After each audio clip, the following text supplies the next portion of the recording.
Bonsoir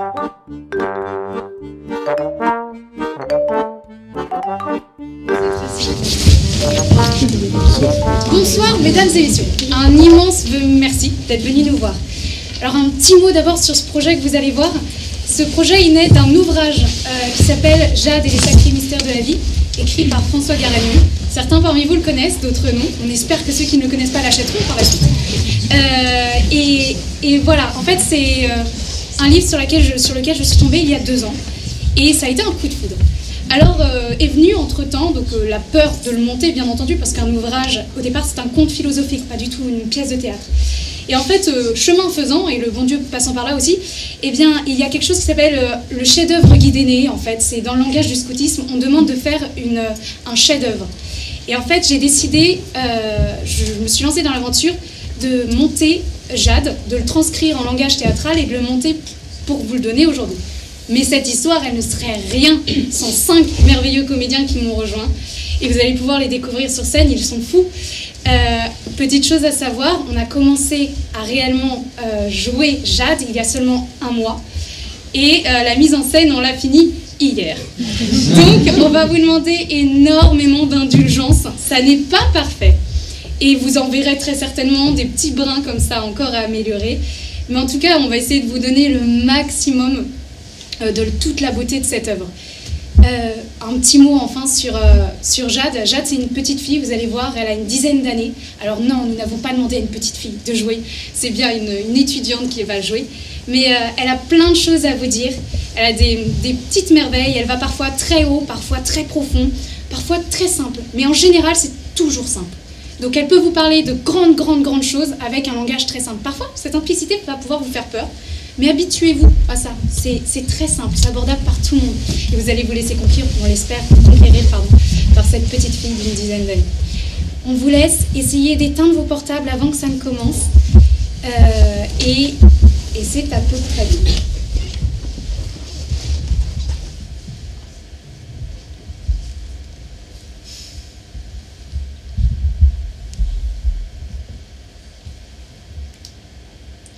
Un mystère a longtemps plané dans ma tête, avant de se poser sur une branche de ma conscience. Ce mystère, je l'ai approché tout doucement. D'abord parce que je ne voulais pas qu'il s'envole, et ensuite parce qu'il me flanquait un peu la frousse quand même. Ce mystère, c'est celui de la présence de Dieu. J'arrivais pas à comprendre pourquoi Dieu, qui est censé être partout, on ne le voyait nulle part. Or, un jour, je me suis réveillée tout ensoleillée de bonheur. Ça m'arrive des jours comme ça, je ne sais pas pourquoi, j'ai tellement de ciel bleu à l'intérieur de moi que j'ai l'impression d'avoir mangé de l'infini. Ça te fait mousser le cœur, ça te monte à la tête et tu titubes d'allégresse. Tu sais comment les Grecs ont baptisé ce pétillement de l'être? Enthousiasme. Paraît-il, cela veut dire exaltation produite par l'inspiration divine. C'est le Dieu intérieur en quelque sorte. Mais on ne lui prête guère d'attention. Parce qu'il y a bien souvent un petit vantard au-dedans de toi qui lui prend la parole et qui s'appelle le moi. Voilà. Ainsi donc, j'étais tout ivre d'allégresse et je me suis aperçue que cette euphorie était sans raison. Je me suis dit, s'il n'y a pas de raison, il y a peut-être de la passion. Et c'est alors que je l'ai entendu. Je t'aime. Oh, ça alors, je te jure, j'ai failli tomber en pamoison. Ce je t'aime, je ne l'ai pas entendu dans le creux de l'oreille, non, c'était beaucoup plus fort que ça. Je l'ai entendu par l'esprit, par le corps, par le cœur. Une tendresse infinie qui serait montée en moi comme une mer intérieure pour m'immerger. Et j'ai compris que c'était Dieu qui m'avait submergée et subjuguée. Alors a commencé entre lui et moi une grande histoire d'amour.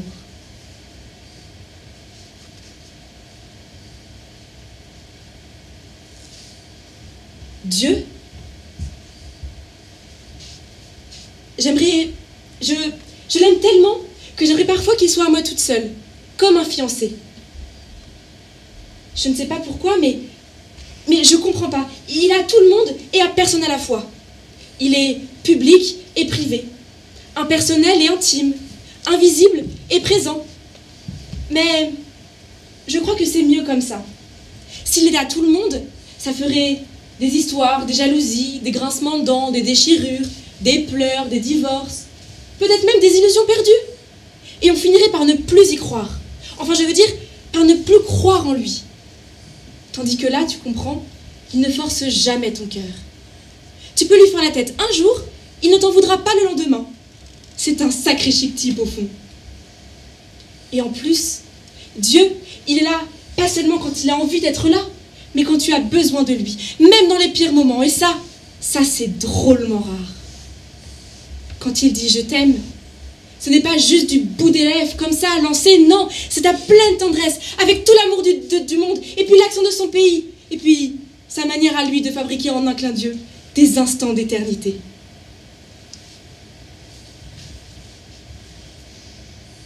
Parfois, j'ai envie de trier les tiroirs qui sont dans ma tête, comme s'ils contenaient des messages importants. Trier, ne conserver que l'essentiel, faire le vide pour faire un peu plus de place à Dieu, pour m'emplir du divin, quoi. Je voudrais qu'il m'en fasse voir de toutes les couleurs de l'arc-en-ciel, qu'il m'abandonne à moi-même, qu'il fasse semblant de ne pas exister, et puis au dernier moment, au pire moment, qu'il me prononce au creux de l'oreille. T'en fais pas, Jade. C'était juste pour voir si tu m'aimais vraiment.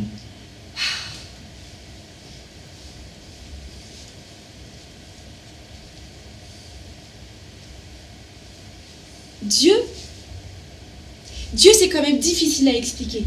Il ne ressemble à personne. Enfin, à personne qu'on connaît. On ne le voit pas avec les yeux. On ne l'entend pas avec les oreilles. On le sent. C'est tout. Je ne sais pas si ça vous est déjà arrivé de le rencontrer, mais c'est un peu comme un tour de magie. En apparence, c'est simple comme bonjour. Et pourtant, il y a une énigme qui plane, comme un oiseau invisible dans les espaces inconnus. Cet oiseau s'appelle l'Esprit. Il est tellement pur qu'on l'appelle parfois l'Esprit Saint. Quand il plane au-dessus d'un paysage, le paysage devient beau et lumineux. Quand il est au-dessus d'une personne, la personne est aussitôt éclairée. Oh! En fait, l'Esprit Saint, c'est un peu comme un allumeur de réverbère. Il illumine tout ce qu'il approche. Et en plus, sa présence est facile à reconnaître. On respire un parfum d'harmonie, d'équilibre et de transparence. C'est simple. C'est comme si l'homme ressentait une connivence. Une connivence entre sa petite graine de vie et le grand bouquet de l'infini. Entre le visible et l'invisible. C'est comme si Monsieur Saint-Esprit demandait à Monsieur Homme. Ça va? Ma foi, pas mal, et vous? Question bête, évidemment. On demande jamais au Saint-Esprit si ça va. Pour la bonne raison que lui, ça va toujours.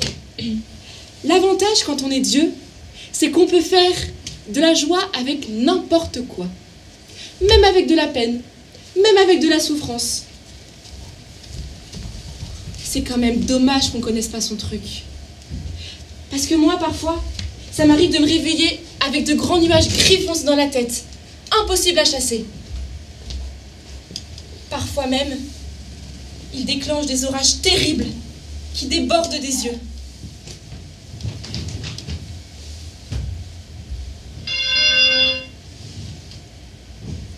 Et dans ces moments-là, maman, elle vient me voir pour sécher mes larmes avec son grand soleil de tendresse. Qu'est-ce qui ne va pas, ma chérie?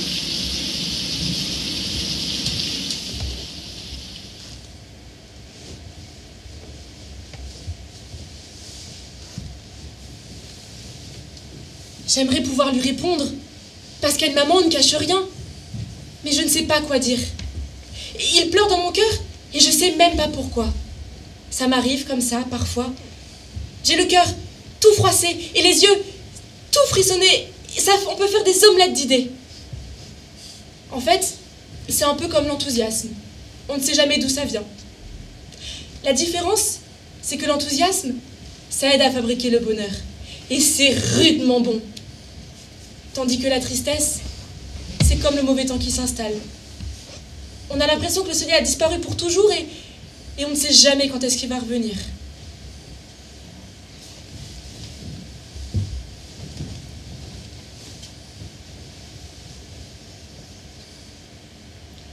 On a tous des jours de pluie, mais cela ne change rien au paysage.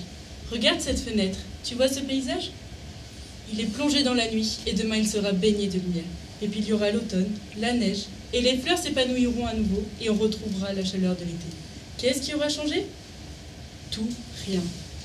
Eh bien, notre paysage intérieur, c'est un peu pareil.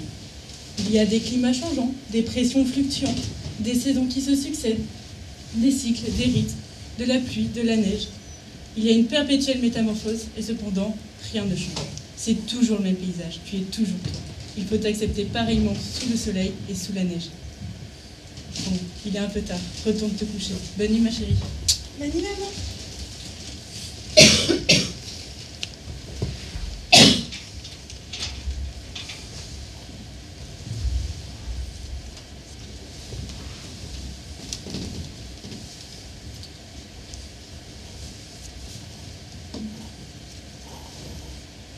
Ce qui est bien avec maman, c'est qu'elle apprend à contempler la beauté, même quand il ne fait pas beau.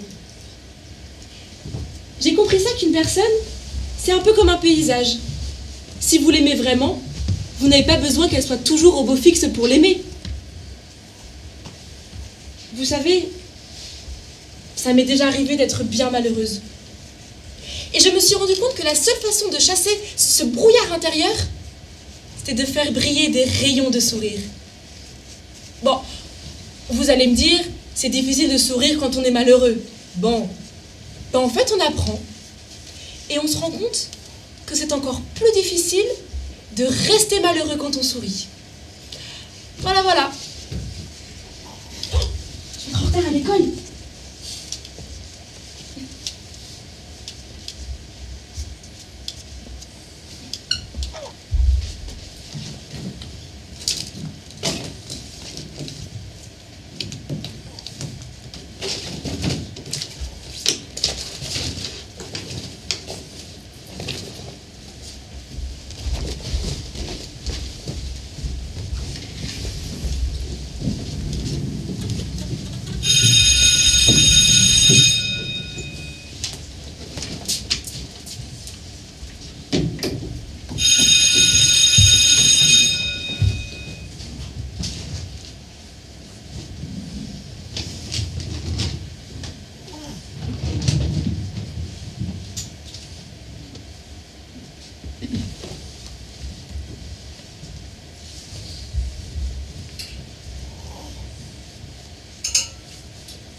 À l'école, la maîtresse, elle n'arrête pas de me dire « Jade, si tu veux, tu peux. » Ou alors « Il faut vouloir pour pouvoir. » Et d'autres fadaises du même genre. Mais je vais vous dire, elle se gourre complètement, la maîtresse. Bon, je dis pas ça pour l'embêter. Je l'aime bien, la maîtresse, elle est gentille. Oh, un petit peu simple d'esprit, peut-être, mais pas plus que les autres grandes personnes. Hein. Non, non, non. Non, c'est pas ça, mais elle se trompe complètement. Parce que dans la vie, l'important, c'est pas la volonté, c'est l'abandon. Bon, vous dites, ça y est, Jade a inventé la philosophie du hamac et des doigts de pied en éventail. Mais non, sérieusement, vous croyez que c'est mon genre? Quand je dis abandon, cela ne consiste pas à se tourner les pouces en attendant que ça se passe. Non, ça, ce serait de la fatalité, de la résignation ou de la lâcheté. Moi, quand je dis abandon, je parle d'abandon à la volonté divine. C'est simple. Plutôt que de compter sur ma petite volonté personnelle, je m'en remets à celle de Dieu. Et je me suis aperçue qu'il faisait ça beaucoup mieux que moi. C'est un as, vous savez. Seulement, il faut juste lui donner un petit coup de main. Il faut y croire. Vous avez remarqué? Dans y croire, il y a le mot croire. L'important, c'est d'avoir la foi. C'est pour ça que la maîtresse, au lieu de dire « si tu veux, tu peux », elle devrait dire « si tu crois, tu peux ». Là, ce serait un vrai conseil pour toute la vie. C'est une fabuleuse trouvaille, l'abandon à la volonté de Dieu. Le problème, c'est que les gens y croient plus. Enfin, ils croient plus qu'en eux. Et du coup, forcément, ça marche mal. Ou ça marche pas très bien. Ou pas très longtemps. Et comme ça marche pas, ils se disent que la vie est mal faite. Et c'est un vrai drame. Parce que la vie, c'est une grande histoire d'amour. Et les gens, ils la ratent parce qu'ils n'aiment pas assez. Ils aiment mal, ou ils n'aiment pas. Enfin, Dieu, c'est pas qu'ils l'aiment pas, mais ils y pensent pas. Enfin, ils veulent pas y penser. Ils s'en méfient. Ils disent: Agneau de Dieu qui enlève le péché du monde, fiche-nous la paix. Alors Dieu, il insiste pas. Il sait pousser la porte s'il veut la laisser ouverte, ou même un peu entrebâillée, ou fermée, mais qu'il voit de la lumière dessous. Mais si tout est noir, il ne rentre pas. C'est pas qu'il pourrait pas. Dieu, vous savez, il est tout puissant. Il pourrait ouvrir n'importe quelle serrure. Il pourrait jouer au gentleman cambrioleur s'il voulait. Non, s'il ne le fait pas, c'est qu'il ne le veut pas. Parce qu'il laisse les hommes libres. Et eux, ils préfèrent choisir la solitude. Et ils se canassent dans leur fort intérieur. Pardi, qu'ils ont oublié le grand Seigneur. La solitude intérieure, elle ne se voit pas de l'extérieur. Autour d'eux, il y a plein de monde. Mais à l'intérieur, ils sont tout seuls. Tant qu'on n'est pas dans la main de Dieu, on est tout seul. On est comme une coquille vide. On est vide, complètement seul. Il faut s'abandonner et ne pas abandonner. Tenez, un projet par exemple. On a tous des projets. Eh ben, on veut qu'il marche, on veut qu'il fonctionne, on veut aller jusqu'au bout, on veut y arriver. Alors on s'acharne, on dépense de l'énergie. Et on se rend bien vite compte que ça ne marche pas. Enfin, en tout cas, pas comme on veut. Alors on abandonne. Mais pourquoi prévoir? Autant s'abandonner. Une personne, par exemple, elle veut y arriver, elle se dit: Je le veux. J'y arriverai. Et tout le monde applaudit. Celui-là, c'est un battant, il ira très loin.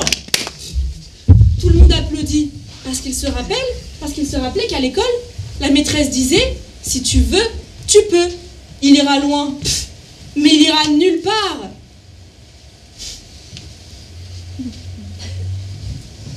Moi, j'ai compris un grand secret. Et je vais vous le partager. Là où il y a de l'abandon, il y a de l'amour. Et là où il y a de l'amour, il y a Dieu. Voilà. Il faut s'abandonner, il faut tout donner, il faut se laisser aller, sentir son rythme, aller à son rythme.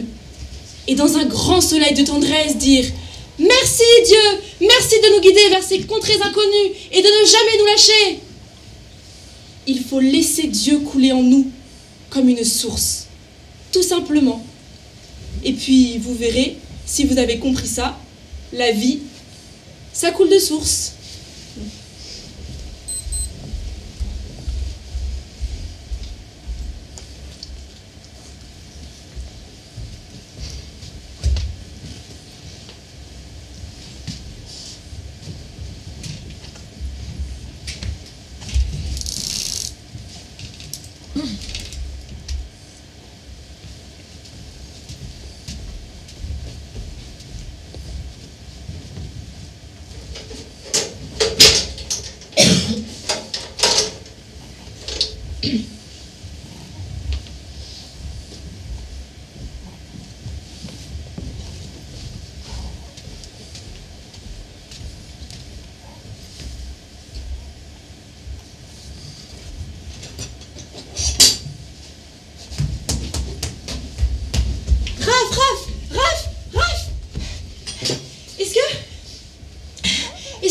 Est-ce que tu as déjà cultivé des possibles?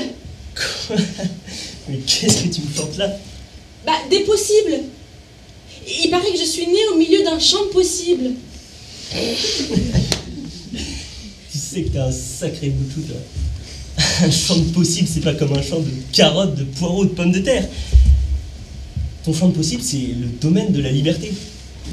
L'espace où tu peux faire de tes désirs des réalités.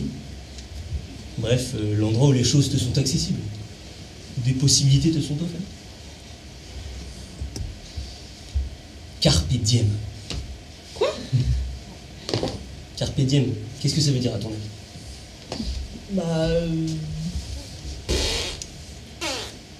Carpe diem. Une marque de voiture? Tu brûles, petite princesse. Ça a un certain rapport avec le code de la route. C'est une voie. Un code de conduite dans la vie, si tu veux. Bon. Écoute-moi bien. Et essaie de te souvenir de tout ce que je vais te dire parce que c'est très très important. Carpe diem en latin, ça veut dire mets à profit le jour présent.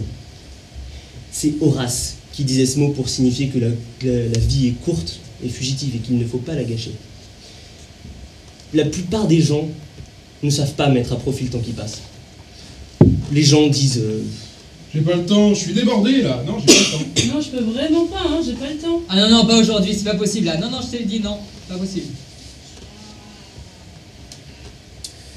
c'est le pire des arguments, ça. Et ils l'utilisent misérablement tout au long de leur vie, comme s'il s'agissait d'une excuse valable. Rappelle-toi bien, tu n'as pas le temps de perdre ton temps. La vie est trop courte pour la vivre à moitié. Tu dois vivre pleinement toutes les heures de ton existence. Ah, bien sûr, toutes ne seront pas aussi intenses, parce que la vie est faite de contrastes. Mais tu dois n'en renier aucune. La plupart des vies sont faites de regrets, de lamentations, d'illusions perdues. Les gens disent... Ah mais j'aurais pu faire ça, hein, si seulement j'avais eu le temps. Mais bon, on fait pas toujours ce qu'on veut dans la vie. Et toutes sortes de fadaises du même genre. Moi, je te dis rêve, Jeanne. Rêve. Pas pour le plaisir de rêver, mais pour aller jusqu'au bout de tes rêves. Tu sais combien il y a de secondes dans une seule journée?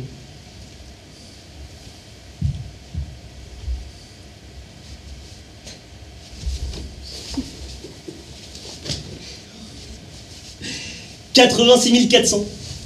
Tu vis chaque jour 86 400 secondes.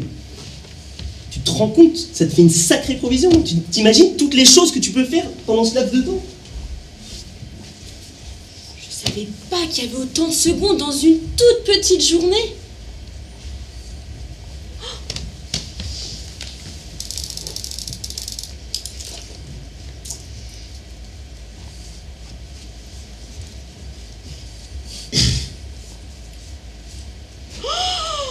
Vous imaginez? Un bébé, à peine 12 jours après être arrivé sur Terre, il est déjà millionnaire en secondes. Qu'est-ce que j'en fais, moi, de tous ces milliards de secondes? Il y en a qui disent que le temps, c'est de l'argent. Bah, j'espère qu'ils se trompent. Parce que vous imaginez toutes les dettes qu'on aurait avec le temps perdu? On aurait des milliards et des milliards de dettes. Alors pourquoi est-ce qu'on ne vit pas mieux sa vie? Dis, Raph, c'est quoi le sens de la vie? Le sens de la vie. Voici le secret. Fais de ton mieux. Laisse faire Dieu. N'écoute pas tous ceux qui veulent te décourager en chemin. Ceux qui veulent te détourner de tes rêves. Ceux qui n'y croient plus. Que connaissent-ils de ton mystère? C'est à toi de le déployer pleinement de toutes les forces de ton amour. Il faut être amoureux fou de la vie. Il faut oser risquer. Même quand tu crois oser, tu n'oses jamais assez. Dis-toi bien que quand on se donne, ce n'est jamais trop, c'est toujours pas assez. On n'aime jamais trop. On peut aimer mal, on peut se tromper, mais on n'aime jamais assez. Jamais, tu m'entends? Fais de ton mieux, Jeanne. Oui, fais de ton mieux. Tu sais, le mal, on le fait si bien. Et puis le bien, on le fait si mal. Fais de ton mieux. Et puis, quand tu auras fait tout ce qu'il t'est possible de faire, n'oublie pas de lâcher prise. Et puis de t'abandonner à la volonté de Dieu.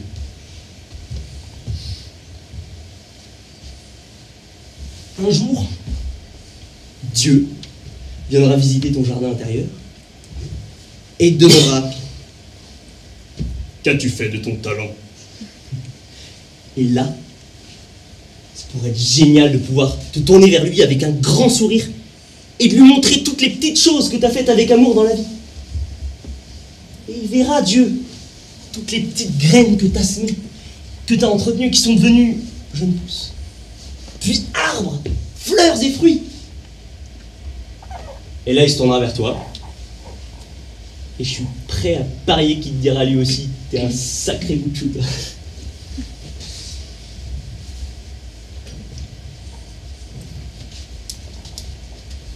Dieu, moi j'ai envie de l'épater. C'est vrai, j'aimerais bien qu'il me dise qu'il m'aime, que je suis irrésistible, qu'il me fasse des câlins, quoi. Avec Raphaël, on s'est créé tout un jeu de petites connivences, avec des mots en langue étrangère, en latin, en grec, en hébreu, pour que personne comprenne. Personne, rien que nous deux et Dieu. Nos 3 mots de passe principaux, c'est Carpe Diem, Alléluia, Eureka. C'est notre philosophie à Raph et moi. Vous voulez que je vous traduise? Premièrement, il faut savoir mettre à profit le jour qui passe. Ça, c'est Carpe Diem. Deuxièmement, il faut savoir rendre grâce à Dieu et dire merci à la vie qu'il nous a donnée. Ça, c'est Alléluia. Et troisièmement, il faut passer son temps à chercher des solutions d'espoir inlassablement jusqu'à ce qu'on trouve. Eureka! Avec ça, comme dit Raph, on peut vivre son rêve au lieu de passer son temps à rêver sa vie.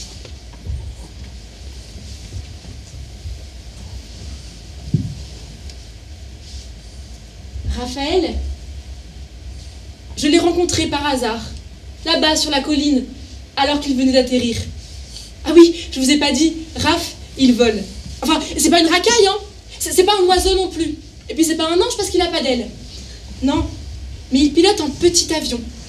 Et avec lui, il fait plein d'excursions au-dessus de la lande et de la mer. Cette machine à s'envoler, il l'a appelée le Spirit of Wonder. En anglais, ça veut dire esprit d'émerveillement. Il démarre au quart de tour. Vous pouvez voir les choses comme vous ne les avez jamais vues. Et en plus, il est increvable. Raph, il en a vu de toutes les couleurs de l'arc-en-ciel. Et je peux vous dire qu'il sait de quoi il parle. Parfois, il me raconte un peu ce qu'il voit. Par exemple, dans certains pays, les églises, elles sont ouvertes toute la journée et toute la nuit. Et tous les gens, ils peuvent venir et sortir quand ils veulent. Il y a beaucoup de vieux qui viennent prier. Peut-être parce qu'ils ont peur de la mort. Mais il y a beaucoup de jeunes aussi qui viennent prier. Peut-être parce qu'ils ont peur de la vie. En tout cas, là-bas, les jeunes et les vieux, ils se sentent des petites choses de rien du tout, tant qu'ils ne sont pas dans la main de Dieu. Alors du coup, ils vont à l'église pour prier un petit coup, tandis que d'autres vont au bistrot pour boire un petit coup. La différence, c'est qu'il y en a qui le font pour se souvenir, tandis que les autres, ils le font pour oublier. Selon Raphaël, il y a une grande qualité qui permet de tout obtenir. De vivre une grande histoire d'amour, de ne jamais désespérer, de toujours adorer Dieu, d'être heureux. Il y a une seule et unique qualité, et c'est la plus grande de toutes. C'est l'esprit d'émerveillement. Carpe diem, alléluia, eureka. On ne peut pas avoir cette philosophie tant qu'on n'a pas l'esprit d'émerveillement. Spirit of Wonder, c'est marqué en grosses lettres blanches sur sa carlingue. En plus, Raphaël, il dit que le jour où l'avion pourra plus voler, ce sera la fin du monde. Et quand il monte dans son vieux coucou à hélice, j'ai plein de frissons partout.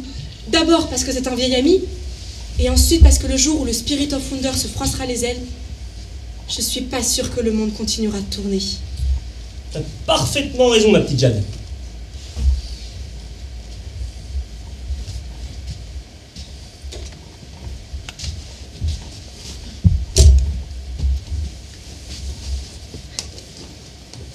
Tu sais, le monde des hommes est divisé en 2 grandes catégories. Il y a les aquabonariens. Vous avez bien choisi votre place. Et puis les pourquoi patients.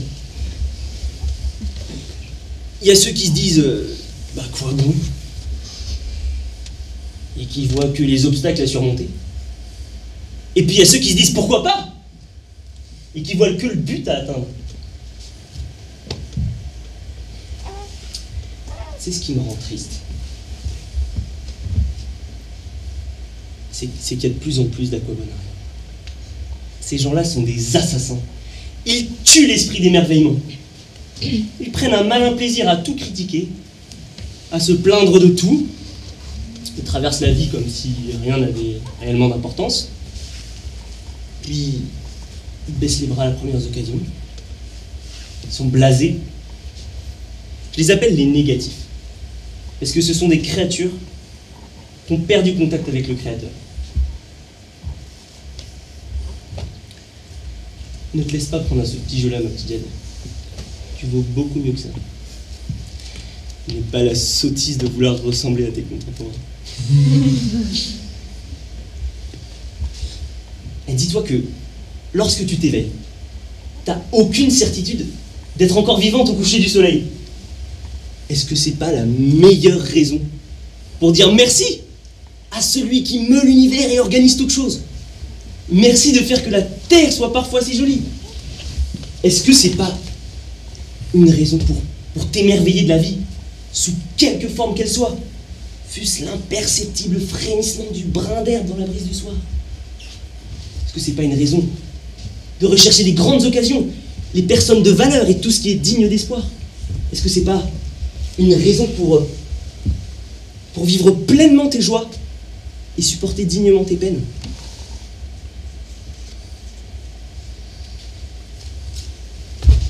N'oublie pas de respirer le parfum de la vie, d'entretenir la flamme de l'allégresse intérieure, de sentir la caresse du vent sur ton visage et de remplir tous tes sens des images, des senteurs et des saveurs du monde. Oui, n'oublie pas de savourer le goût de la vie.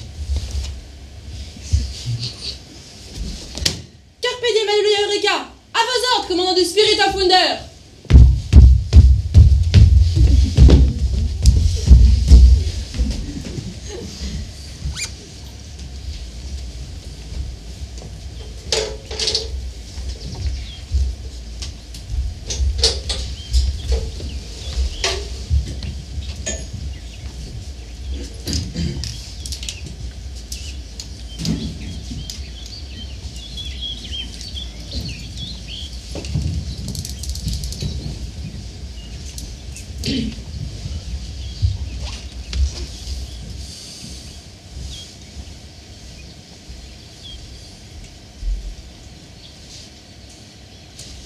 Carpe diem, alléluia, eureka!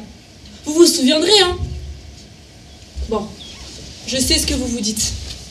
Vous vous dites, c'est pas un petit bout de chou, haut comme 3 pommes, qui va nous faire des leçons morales. Mais pourquoi pas d'abord?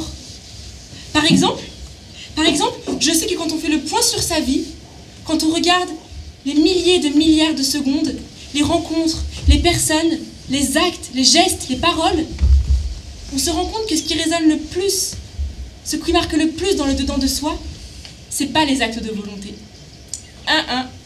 C'est les phénomènes qu'on ne prévoit pas, auxquels on ne pense pas et qui s'infiltrent en nous comme de l'eau dans la roche.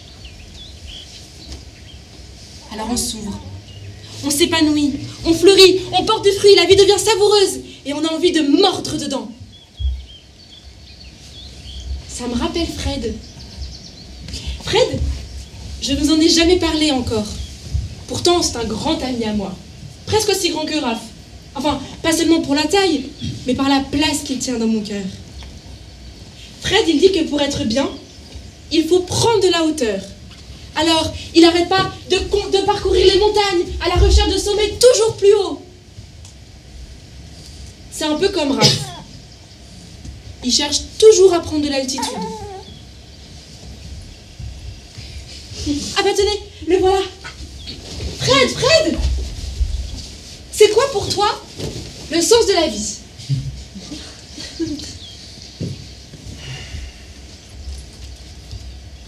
C'est tellement simple qu'il n'y a rien à raconter. Tout est si naturel. C'est un peu l'histoire d'une pomme. Elle est là, au fond de ta poche. Tu la sens ronde et pleine de sucre. Tu la savoures d'avance. Mais tu attends le moment sublime. Tu attends d'être au sommet de la montagne, au bout de l'effort. Alors, tu la sors de ta poche. Tu la lustres avec ta manche. Tu la fais miroiter au soleil.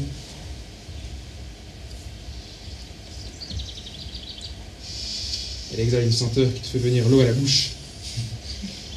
Et c'est l'instant où une pomme toute simple résume la saveur de la vie. Maintenant, si tu es dans une plantation de pommiers, ça sera bien différent. Des pommes, il y en a à bouche que veux-tu. Tu peux en goûter à satiété. Et tu ne comprendras jamais en quoi le goût de la pomme peut être divin. Qu'y a-t-il à dire? Mon histoire est aussi simple que l'histoire d'une pomme. Et aucun mot ne saura jamais faire comprendre la saveur d'un fruit convoité.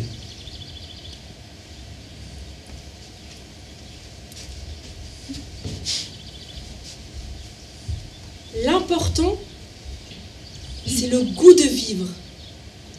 C'est de savourer le goût de la vie. C'est un cadeau formidable quand on y pense. Formidable, vraiment.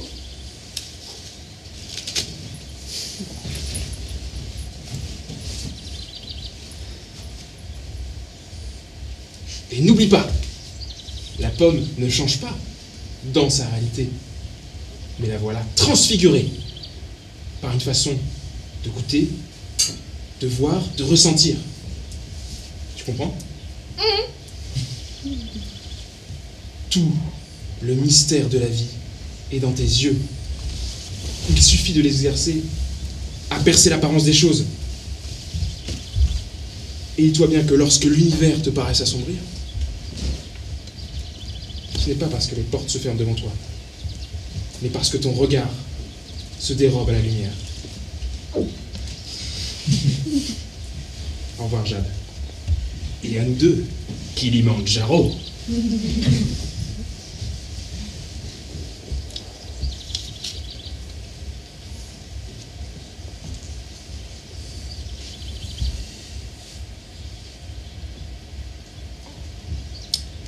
Le problème, quand on cherche à percer les mystères de la vie, c'est de se tromper de signe. Bon, avec un peu d'habitude, c'est pas si compliqué que ça. Parce qu'il y a des clins d'yeux partout. Dieu, c'est un peu comme la lumière. On est d'accord, la lumière est invisible. Ce qu'on voit, ce sont les choses qu'elle éclaire. Eh bien Dieu, c'est pareil. Il est invisible, et ce qu'on voit, ce sont les choses qu'il éclaire. Et je peux vous dire qu'au niveau du soleil, Dieu, il en connaît un rayon. En fait, c'est pour ça que tous les bâtisseurs des églises et des cathédrales font tout pour qu'il puisse s'introduire partout, n'importe quand, où il veut, quand il veut, à travers les rosaces et les vitraux et tutti quanti. C'est par les yeux que tu perçois la lumière qui vient du dehors, et c'est par les yeux que tu exprimes la lumière qui vient du dedans.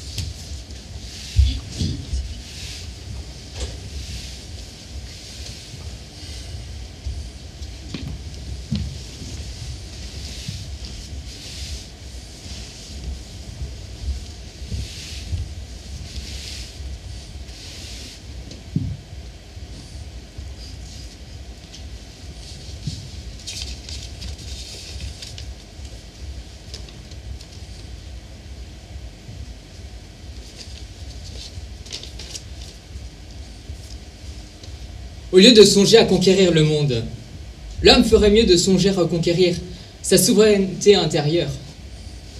Il faudrait que vous appreniez à remettre un peu d'ordre dans notre jardin secret, en arrachant les mauvaises herbes, de l'irrésolution, de l'égoïsme.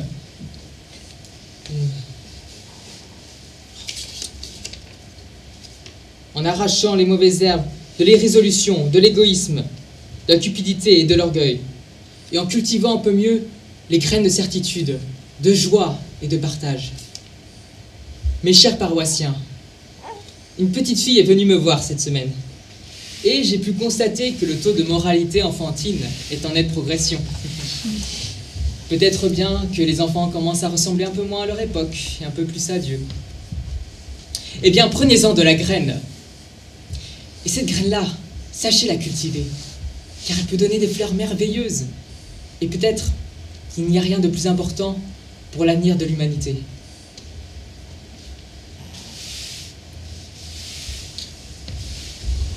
Frère Michel, Ah, Jade. à quoi ça sert de prier si on est tout seul pendant que les autres ils pensent rien tant qu'à faire la guerre? Tu penses qu'un petit bout de chou comme moi, ça peut changer l'avenir de l'humanité? Parfaitement, Jade. Je le crois. D'abord, tu n'es pas toute seule à prier. Il y a des milliers de gens, peut-être même des millions, qui prient ici et là dans le monde, au moment même où nous discutons. Oui, en ce moment. C'est ce qu'on appelle la communion. Toi, tu peux pas le voir, mais Dieu, lui, le voit. Et comment il peut le voir? Eh bien, quand tu regardes la lune, ou une étoile, peut-être qu'il y a une petite fille que tu ne connais pas, à l'autre bout du monde, qui regarde aussi la lune, ou la même étoile, exactement au même moment. Dieu, lui, voit les choses de là-haut. C'est-à-dire qu'il peut voir à la fois Jade et la petite fille qui est à l'autre bout du monde. Tu comprends? Mais s'il est tout là-haut, comment il fait pour nous voir, nous, parmi les milliers de personnes? Écoute, essaie d'imaginer que quand tu pries, tu deviens une lumière pour le monde. Donc tous les gens qui prient, c'est comme si c'était autant de lumière qui monte dans la nuit. Et donc grâce à Dieu, grâce à Monsieur Saint-Esprit, et grâce à la communion des saints, le ciel réfléchit cette lumière et éclaire le monde. Et c'est comme ça que le monde va bien. Si personne ne priait, il n'y aura plus de lumière. Donc le monde sombrerait dans l'obscurité, le chaos et les ténèbres. C'est pour ça que la prière est importante, Jade. Parce que même si tu étais toute seule à prier, même s'il n'y avait qu'une lumière qui restait éclairée, eh bien, cela suffirait pour sauver le monde.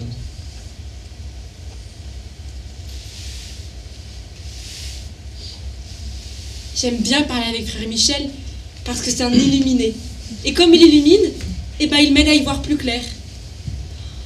N'empêche, il m'a flanqué une sacrée frousse. Parce que je me suis dit qu'il y avait peut-être un soir où j'avais failli oublier de prier. Et encore un peu, et le monde il serait devenu tout noir. À cause de moi. Je pensais pas que j'étais aussi importante, moi. Mais frère Michel, il m'a dit aussi que prier, c'était pas uniquement avec des mots, mais c'était en répandant de l'amour tout autour.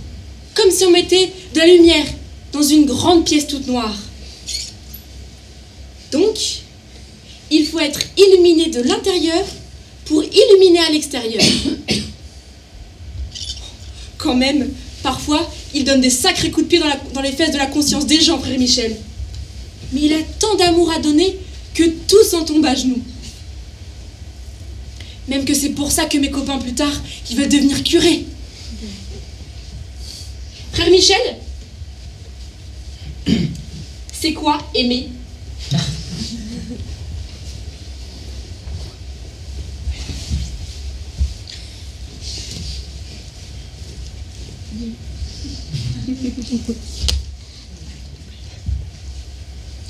Aimer.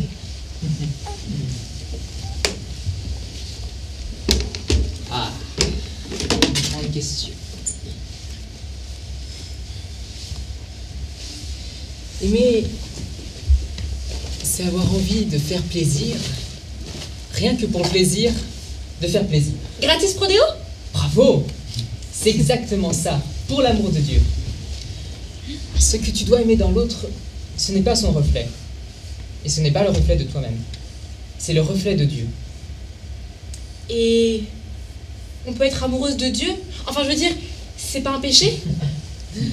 Non seulement c'est le contraire d'un péché, mais c'est de la sainteté. Aimer, ce n'est pas vouloir rendre l'autre heureux. C'est être heureux et offrir son bonheur à l'autre. Je commence à comprendre. En fait, ça doit être comme une histoire de Carpe Diem, Alléluia, Eureka. Moi, il m'impressionne un peu quand même, frère Michel. Parce que, quand il me regarde, j'ai l'impression qu'il voit au travers et qu'il lit en moi comme un livre ouvert. Avec ça, je suis sûre qu'il a deviné que j'étais amoureuse du bon Dieu. Et puis, il déchiffre pas seulement l'invisible, mais aussi le latin, le grec, l'hébreu. Et ça, c'est embêtant parce que tous mes petits secrets avec Raph, il comprend tout. Frère Michel, il a plein de copains avec des noms rigolos. Plutarque, Socrate, Aristote, Platon, Jean Chrysostome, Épictète aussi. Ah, lui, je le connais bien.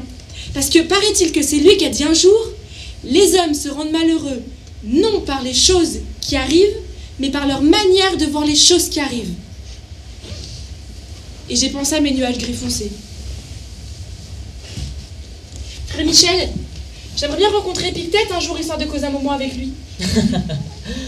Mais c'est tout bonnement impossible. Pourquoi c'est impossible? Tu crois que je suis trop petite? Non, c'est parce qu'il est plutôt vieux. Il est très vieux. Ah, il a quel âge? Pas loin de 2000 ans. Ah. Donc il faudra attendre de passer de l'autre côté de la vie pour le rencontrer? C'est ça. Peut-être bien. Oh, c'est dommage! J'avais plein de choses à lui dire, moi! J'espère que je m'en souviendrai plus tard. Mais frère Michel, pourquoi parler et fréquenter des gens qui sont morts depuis belle lurette? Parce qu'ils ont bien plus de choses à dire que les vivants. Rapport à leur sagesse? Sans doute, mais surtout grâce à eux, on peut rassembler des fragments d'éternité. C'est quoi des fragments d'éternité? C'est un peu comme un puzzle, vois-tu. Tu as des pièces éparpillées. Tu dois essayer de trouver un ensemble cohérent. Tu emboîtes des petits bouts de pièces, de vérité, les unes dans les autres. C'est mon grand passe-temps à moi. Et quand le puzzle est terminé, c'est quoi l'image de la fin? Ah, ça je ne sais pas encore. Et toi, qu'en penses-tu? Bah, moi, j'ai comme l'impression que c'est celle du bon Dieu, non?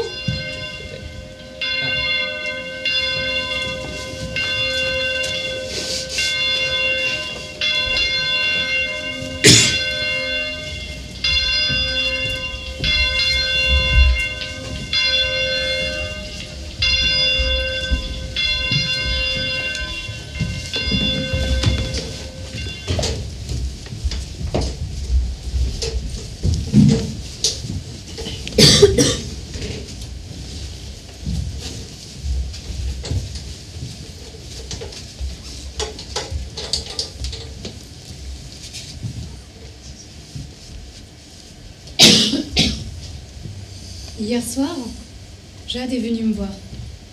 Et elle m'a dit avec un grand sourire « Ça va, hein, ça m'est déjà arrivé de me remettre en question. C'est pas la mort à boire. » Alors, elle m'a dit ensuite que frère Michel lui répétait souvent une prière qu'un de ses copains grecs disait. « Mon Dieu, donnez-moi le courage de changer les choses que je peux changer, la sérénité d'accepter celles que je ne peux pas changer et la sagesse d'en voir la différence. » Elle m'a dit aussi qu'elle était tellement heureuse ce matin qu'elle avait envie de serrer le monde contre elle avec ses petits bras, de le barbouiller de bisous, de lui faire des câlins. Et elle m'a dit aussi que, comme ça, eh bien, il y aurait plein de ciel bleu et plus de nuages gris foncés. Et peut-être même que, eh bien, les hommes, ils apprendraient à sourire parce qu'ils se sentiraient aimés. Peut-être aussi que, peut-être qu'enfin, les choses seraient embellies de se savoir aimer. La vie serait chouette, non? On inviterait Monsieur Saint-Esprit à trinquer à la vie, à l'amour et à la vérité. On apprendrait à savourer le goût de la vie. On monterait tous dans l'espérance Spirit of Wonder de Raphaël et on s'envolerait avec l'esprit d'émerveillement. On entendrait des hymnes monter dans le vent. On n'en reviendrait pas de voir des millions et des millions de lumières qui montent vers le ciel. Elle m'a dit que ça lui rappelait l'histoire de Fred, qu'elle aimerait que les hommes sachent, qu'ils apprennent à savourer le goût de la vie. Ça lui a rappelé ce que disait son ami Fred. Tout le mystère de la vie est dans tes yeux. Il suffit de les exercer à percer l'apparence des choses. Et elle m'a dit aussi que ce matin, le monde était devenu tellement transparent qu'on voyait à travers. Elle avait l'impression qu'une main invisible passait sur les choses, les paysages, les gens, et que tout était embelli. Chaque oiseau, chaque arbre, chaque brin d'herbe. Tout devenait plus beau de se sentir aimé. Vous savez, on embellit quand on se sait aimer. Elle m'a dit juste après qu'elle aimerait partir en fumée. Psst, une fumée de jade. Que comme ça, elle pourrait flirter avec Monsieur Saint-Esprit, partout, aller au-dessus des gens, des choses. Qu'elle pourrait se transformer en baiser. D'abord en sourire et se poser sur les lèvres de quelqu'un de triste. Elle se transformerait juste après en un grand rire et elle éclaterait au milieu d'une table d'amis. Elle irait aussi se transformer en baiser et se déposer dans le cœur des amoureux. Elle m'a même rajouté « J'irai voir les gens compliqués. Je grimperai en haut du 3e étage de leur subconscient et je leur crierai « Sois heureux, c'est maintenant, carpe diem, t'as pas le droit d'être triste !» Et qu'elle déverrouillerait comme ça les portes, les labyrinthes qu'ils ont à l'intérieur d'eux. Elle y croyait vraiment. Elle m'a dit qu'elle voulait secouer le petit bonhomme ou la petite bonne femme de vie qui est au fond d'eux. Et qu'elle voudrait les secouer pour qu'ils aiment enfin, qu'ils soient joyeux, qu'ils apprennent à oublier les problèmes qu'ils s'inventent. Elle a rajouté ensuite « J'arriverai à leur faire briller les yeux, j'y arriverai. Ils voudront croquer la pomme. Mais d'abord, il faudra qu'ils montent tout au sommet, comme Fred, pour la mériter, pour mériter sa pleine jouissance. J'arriverai à leur apprendre à prier si fort que chaque action sera une prière. J'y arriverai. Et elle m'a dit, avec plein de flammes dans les yeux, qu'elle voulait sauver le monde, que ça tiendrait à elle, et que, on aurait tant d'amour et tant de prières, et bien que ça rendrait Dieu heureux, et que ça lui forcera peut-être à faire des miracles plus souvent, et tout le monde serait content. Jade, tu ne crois pas que tu t'es pris pour Dieu, là? C'est vrai. Elle a rougi. Elle m'a dit que oui, elle s'était prise un peu pour Dieu. Elle a ajouté « Mais bon, si le péché est proportionnel à la taille, c'était qu'un péché mignon ?» Non, Jade. Elle a dit « Bon, bah alors, pour me faire pardonner d'avoir voulu prendre la place de Dieu, je vais me faire toute petite. Je vais me cacher parmi les milliards de brins d'herbe. Et je vais faire une prière, mais pas avec des mots, avec la musique du vent et toute la force lue dedans. Monsieur Saint-Esprit, ce sera le général en chef de cette armée de brins d'herbe. Mieux, le chef d'orchestre. Et dans la brise du soir, au coucher du soleil, les brins d'herbe se mettront au diapason. Et ça fera un hymne si harmonieux et si beau dans le creux de l'oreille de Dieu qu'il en aura des frissons et peut-être même qu'il l'en pleurera. Hier soir, avant de s'endormir, elle m'a avoué qu'elle avait dit à Dieu que ta volonté soit faite. Et puis, elle a réfléchi et elle a dit qu'en fait, il n'y avait que Dieu qui pouvait changer le monde, le sauver dans sa saveur. Alors elle a réfléchi, elle a changé, elle a dit que ta volonté soit faite. Eh bien, vous savez quoi? Dieu a souri, et je vous jure, il a fait un sacré clin d'yeux.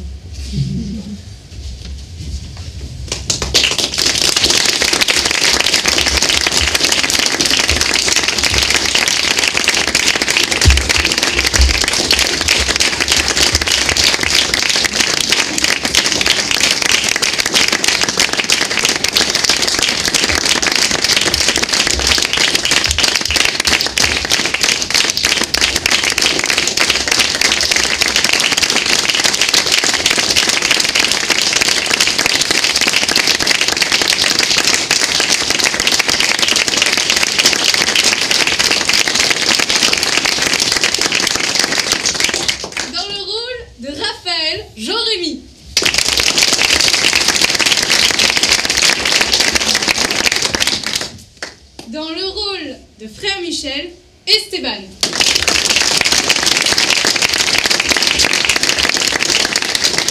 Dans le rôle, très court, de la maman de Jade, Ophélie.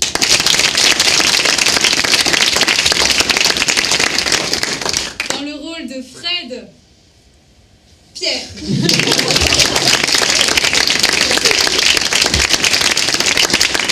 Et dans le rôle de Jade, Blandine.